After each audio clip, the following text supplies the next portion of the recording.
अस्सलामुअलैकुम दोस्तों, आज की वीडियो उन सब लोगों के लिए है जो रोज़ाना कमर दर्द का सामना करते हैं। सिर्फ 3 आसान एक्सरसाइजेस, बिना किसी दवा, बिना किसी मशीन, सिर्फ आप और आपका टाइम। तो चलें शुरू करते हैं डॉक्टर मियां रिलीफ के साथ। पहली एक्सरसाइज कैट काउ स्ट्रेच। ये स्ट्रेच स्पाइन की मोबिलिटी और टाइटनेस को इम्प्रूव करती है। आपको फ्लोर पे हाथ और घुटनों के बल आना है। पहले अपनी कमर को नीचे करें जैसे बिल्ली करती है, फिर धीरे से कमर को ऊपर उठाएं। हर राउंड 20 सेकंड्स का हो, 3 राउंड्स करने हैं। कमर हल्की लगने लगेगी। अगली एक्सरसाइज है पेल्विक टिल्ट, खास तौर पर लोअर बैक पेन के लिए।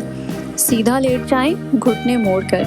अब अपनी कमर को हल्का सा नीचे की तरफ दबाएं, फिर नॉर्मल पोजीशन में ले आएं।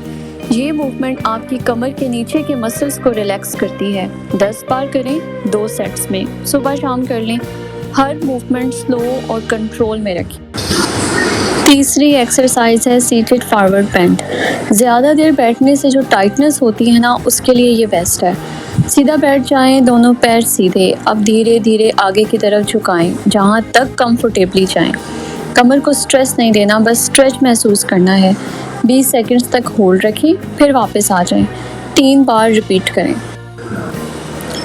अगर आपको आज की एक्सरसाइजेज यूज़फुल लगी हैं तो वीडियो को लाइक करें, चैनल को सब्सक्राइब करें और कमेंट में ज़रूर बताएं कि आपका फेवरेट मूव कौन सा था। अपनी सेहत का ख्याल रखें। मिलते हैं अगली वीडियो में डॉक्टर मियां रिलीफ के साथ।